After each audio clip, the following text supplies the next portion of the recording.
ஆராய்ந்து முடியாத பெரிய காரியங்களையும் எண்ணி முடியாத அதிசயங்களையும் அவர் செய்கிறார். ஆண்டவரை பற்றி இங்கு வேதம் சொல்லுகிறது, அவர் ஆராய்ந்து முடியாத பெரிய காரியங்களையும் எண்ணி முடியாத அதிசயங்களையும் அவர் செய்கிறார் என்று. அவர் அவருடைய செய்கைகளில் இங்கு இந்த வசனம் விவரிக்கிறது. பெரிய காரியங்களை செய்கிற தேவன், அதிசயங்களை செய்கிற தேவன்.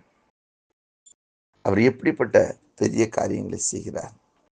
அவர் 2-3 காரியங்களை மாத்திரம் சொல்லி அப்படி நாம் ஜெபிப்போம்.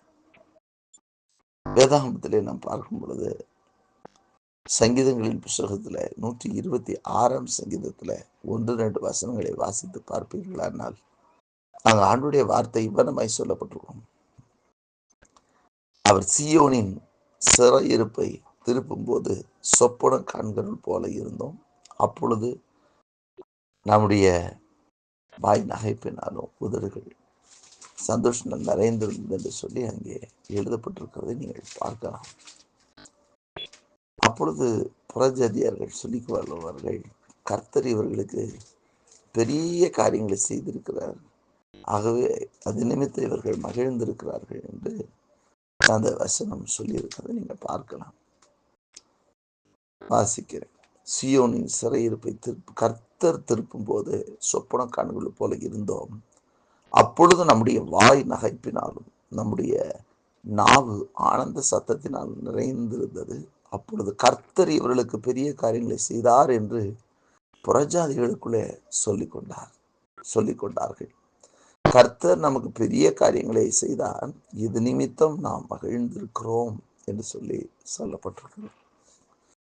அப்படியானால் நம்முடைய சிறையிருப்பை திருப்புகிற ஒரு ஆண்டவர், பெரிய காரியங்கள் இதுவரை திருப்ப முடியாத ஒன்று, பாவத்தின் சிறையிருப்பாக இருக்கலாம், பிசாசின் சிறையிருப்பாக இருக்கலாம், மனுஷிக சிறையிருப்பாக இருக்கலாம், உலகத்தினால் உண்டாயிருக்கிற சிறையிருப்பாக இருக்கலாம், வியாதியினாலும் ஏற்பட்டிருக்கிற சிறையிருப்பாக, அது எப்படிப்பட்ட சிறையிருப்பாக என்ன செய்யணும்? ஆண்டவர் நம்முடைய சிறையிருப்பை திருப்ப வல்லவர். மனிதரால் கூடாதவைகளை எல்லாம் தேவனால் கூடும். பாவ சிறையிருப்பை மனிதனால் நம்மை திருப்ப முடியாது அதுல இருந்து, ஆனால் தேவன் திருப்புவார். அதான் சொல்றார், அவர் சீயோனின் சிறையிருப்பை திருப்பும் பொழுது சொப்பனம் காண்கிறவர்களை போல இருந்தோம் என்று சொல்லி.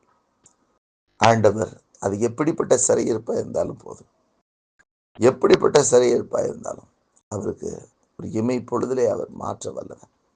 சொப்பனம் காண்கிற நேரத்துல அந்த சிறையிருப்பை மாற்ற வல்லவர்.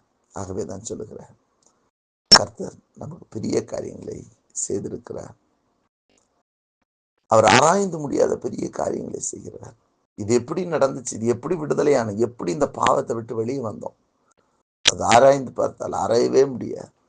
அப்படிப்பட்ட பெரிய காரியங்களை நம்முடைய வாழ்க்கையிலே ஆண்டவர் செய்கிற ஒரு ஆண்டவராக இருக்கிறார். இரண்டாவதாக நீங்கள் வேதத்திலே பார்ப்பீர்கள் என்றால் ஆண்டுடைய வசனம் இவனமாய் சொல்லுகிறது. எரேமியா 33ஆம் அதிகாரத்துல நீங்க வாசி பார்த்தீங்கன்னா 3வது வசனத்துல இவனமாய் சொல்லப்பட்டிருக்கிறதை நீங்கள் பார்க்கலாம்.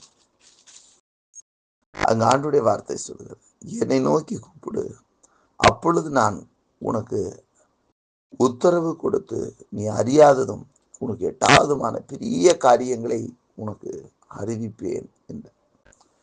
நாம் ஆண்டவரை நோக்கி கூப்பிடுகிற வேளைகளிலே நாம் அறியாததும் எட்டாததுமான பெரிய காரியங்களை அவர் நமக்கு அறிவிக்கிறவரா இருக்கிறார். பெரிய காரியங்கள் நம்ம அது அறிந்திருக்க மாட்டோம், அது நமக்கு நம்முடைய அறிவுக்கு எட்டாததா இருக்கும். அப்படிப்பட்ட காரியங்களை நம்முடைய வாழ்க்கையில அவர் செய்கிறவரா இருக்கிறார். அப்படிப்பட்ட பெரிய காரியங்களை நம்முடைய வாழ்க்கையில வெளிப்படுத்தி காண்பித்து நம்மை வழி நடத்துகிறது. அவருக்கு பயந்தவர்களுக்கு அவர் தெரிந்து கொள்ளுகிற வழியை காண்பிக்கிறவர் என்று வேதம் சொல்லுகிறது. அதை போலவே ஆண்டவர் நம்முடைய வாழ்க்கையில அற்புதமாய் ஆச்சரியமாய் இனி எப்படி நடத்த போகிறார், என்ன நடக்க போகிறது என்கிற எல்லாவற்றையும் நமக்கு அறிவிக்க வல்லவராயிருக்கிறார்.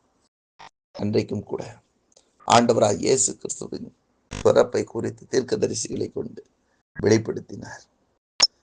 அநேக தீர்க்கதரிசிகள் இயேசு கிறிஸ்துடைய பிறப்பை குறித்து பேசினார்கள். இயேசு கிறிஸ்துடைய எல்லா விதமான பாடுகளை குறித்து பேசினார்கள். இதெல்லாம் இயேசு பிறப்பதற்கு 300 ஆண்டுகளுக்கு 500 ஆண்டுகளுக்கு முன்பாகவே இதையெல்லாம் வெளிப்படுத்தினார். ஜனங்கள் மீது கொண்டிருந்த அன்பு. ஆண்டவர் இப்படிப்பட்ட ஒரு பெரிய காரியங்களை நம்முடைய வாழ்க்கையில செய்ய போகிற பெரிய காரியங்களை தேடுகிற பிள்ளைகளுக்கு வெளிப்படுத்துகிறவராக இருக்கிறார். ஆபிரகாமுக்கும் காரியங்களை மறைப்பேனோ என்று சொல்லுகிற தேவன், நாம் ஆராய்ந்து முடியாத காரியங்களை, எண்ணி முடியாத அதிசயங்களையும் நம்முடைய வாழ்க்கையில கர்த்தர் வெளிப்படுத்துகிறவராக இருக்கிறார். அப்படிப்பட்ட பெரிய காரியங்களை செய்கிறார். தாவீதும் கூட சொல்லுகிறார், ஆண்டவரே, அவருடைய வீட்டை குறித்த காரியங்களை எல்லாம் சொன்னபோது, இப்படிப்பட்ட இனி நடக்க போகிற பெரிய காரியங்களை என் வாழ்க்கையில நீர் சொன்னீர் என்று சொல்லி அவர் சொல்லுகிறதை பார்க்கிறோம். இந்த நாளிலும் கூட நம்முடைய வாழ்க்கையிலும் கூட நம்மை கொண்டு ஆண்டவர் செய்ய போகிற பெரிய காரியங்களை அவர் நமக்கு தெரிவிக்கிறவராய், வெளிப்படுத்துகிறார். அல்லது தேவ திட்டங்களை, இனி தேவன் என்ன செய்ய போகிறார் என்கிற காரியங்களையெல்லாம் நமக்கு அறிவிக்கிறவராய் இருக்கிறார். எல்லா ரகசியங்களையும் வெளிப்படுத்தி காண்பிக்கிறார். மூன்றாவதாக வேதத்திலே நீங்கள் வாசிக்கிறீர்கள். யோவேல் 2ஆம் அதிகாரத்தில் 21ஆம் வசனம் சொல்லுகிறது, தேசமே பயப்படாதே, மகிழ்ந்து களிகூறு, கர்த்தர் பெரிய காரியங்களை செய்வார் என்று சொல்லி. மூன்றாவது பெரிய காரியம், அங்கே தேசம் முழுவதும் பயங்கரமான பஞ்சத்தில் இருக்கிறது. தேசம் தவறி போனது நிமித்தம் தேவனே அந்த தேசத்துக்கு பச்சை புலி வெட்டுக்கிளி என்று சொல்லி பல காரியங்களை அனுப்பி விடுகிறார். ஆனால் இப்பொழுது ஆண்டவர் அந்த தேசத்தை நினைவு கூர்ந்து அதை ஆசீர்வதிக்கிறார். நம்முடைய வாழ்க்கையிலும் கூட ஆண்டவருடைய சிக்ஷை ஒரு பக்கத்தில் இருந்தால் மறுபக்கத்தில் நம்மை ஆற்றி தேற்றுகிற தேவன், நம்மை தைரியப்படுத்துகிற தேவன், தம் மண்டையிலே கூட்டி சேர்க்கிற தேவன். அவருடைய அன்பு அளவற்ற அன்பு. இந்த யோவேல் தீர்க்கதரிசியின் புஸ்தகத்துல ஆண்டவர் பெரிய காரியங்களை செய்யும் பொழுது அந்த இடத்துல ஒரு மிகப்பெரிய ஒரு மகிழ்ச்சி உண்டாகும். அங்கே ஒரு மிகப்பெரிய சம்பூர்ணம் உண்டாகிறதை நாம் பார்க்க முடியும். அந்த பெரிய காரியம் என்னன்னு நீங்க அதுல பாத்தீங்கன்னா தெரியும். 25ஆம் வசனம் சொல்லுவோம், நான் உங்களிடத்தில் அனுப்பின என் பெரிய சேனையாகிய வெட்டி கிளிகளும் பச்சை கிளிகளும் முசுக்கொட்டை பூச்சிகளும் பச்சை புழுக்களும் பட்சித்த வருஷங்களின் விளைவை உங்களுக்கு திரும்ப அளிப்பேன். நீங்கள் சம்பூர்ணமாய் சாப்பிட்டு திருப்தி அடைந்து உங்களை அதிசயமாய் நடத்தி வந்த உங்கள் தேவனாகிய கர்த்தருடைய நாமத்தை துதிப்பீர்கள். என் ஜனங்கள் ஒருபோதும் வெட்கப்பட்டு போவதில்லை என்று ஆண்டவர் சொல்லுகிறதை பார்க்கலாம். இந்த இடத்துல இஸ்ரவேல் ஜனங்கள் தடுமாறி எல்லாம் விழுந்து சகல ஆசீர்வாதங்களையும் இழந்தவர்களாக காணப்படுவார்கள். ஆகவே ஆண்டவர் சொன்னார், நான் உங்களிடத்தில் அனுப்பின என் பெரிய சேனையாகிய வெட்டி கிளிகள் பச்சை கிளிகள் இதெல்லாம் சாப்பிட்டதை திரும்ப நான் உங்களுக்கு கொடுப்பேன் அப்படின்றார்.